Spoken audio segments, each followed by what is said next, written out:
ಇಲ್ಲಿ ಕೇಳು, ಹಾ ಹೇಳು. ನಂಗೆ 2,000 ರೂಪಾಯಿ ಬೇಕಿತ್ತು, ಕೊಡು. 2,000 ರೂಪಾಯ? ಯಾಕೆ? ಅದು ನಾನೊಂದ್ ಸ್ಯಾರಿ ನೋಡಿದೀನಿ, ಅದ್ ನಂಗೆ ತುಂಬಾ ಇಷ್ಟ ಆಗಿದೆ. ಆ ಸ್ಯಾರಿ ತಗೋಬೇಕು, ಅದಕ್ಕೋಸ್ಕರ. ನೀನು 2,000 ರೂಪಾಯಿದು ಸ್ಯಾರಿ ಉಡ್ಕೊಬೇಕು ಅಂತ ಕೇಳ್ತಾ ಇದ್ಯಾ? ನಾನ್ ಕೊಡ್ತೀನಿ ಇಲ್ಲ ಅಂತ ಹೇಳ್ತಾ ಇಲ್ಲ. ಆದ್ರೆ ನಾನ್ 20,000 ದುಡಿಯಕ್ಕೆ ಎಷ್ಟು ಕಷ್ಟ ಪಡ್ತಿದ್ದೀನಿ ಗೊತ್ತಾ?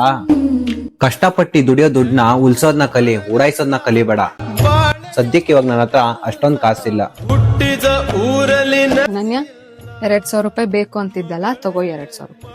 ಅದ್ಗೆ ಇವಾಗ ಇದ್ರ ಅವಶ್ಯಕತೆ ಏನಿತ್ತು? ಅವಶ್ಯಕತೆ ಎಲ್ಲ ಬಿಟ್ಬಿಡು. ಈ 2,000 ರೂಪಾಯಿ ಇಟ್ಕೋ. ನಿನ್ಗೆ ಯಾವ ಸೀರೆ ಇಷ್ಟ ಆಗಿದ್ಯೋ ಆ ಸೀರೆ ತಗೊಂಡ್ ಉಟ್ಕೋ. ಸರಿ ಅದ್ಗೆ. ಅಕ್ಕ, ನೀನ್ ಅವಳನ್ನ ತುಂಬಾ ತಲೆ ಮೇಲೆ ಕುಡ್ಸ್ಕೊತಾ ಇದ್ಯಾ. ಇವತ್ತು ಅವಳು 2,000 ರೂಪಾಯಿ ಸ್ಯಾರಿ ಕೇಳಿದಾಳೆ. ನಾಳೆ ದಿನ ಇನ್ನ ಏನೇನ್ ಕೇಳ್ತಾಳೆ ಅಂತ ಗೊತ್ತಿಲ್ಲ. ನೀನೇನಕ್ಕೆ ಅವಳು ಕಾಸು ಕೊಡ್ತಾ ಇದೀಯ ಅಂತ ನನ್ಗಂತೂ ಅರ್ಥ ಆಗ್ತಾ ಇಲ್ಲ.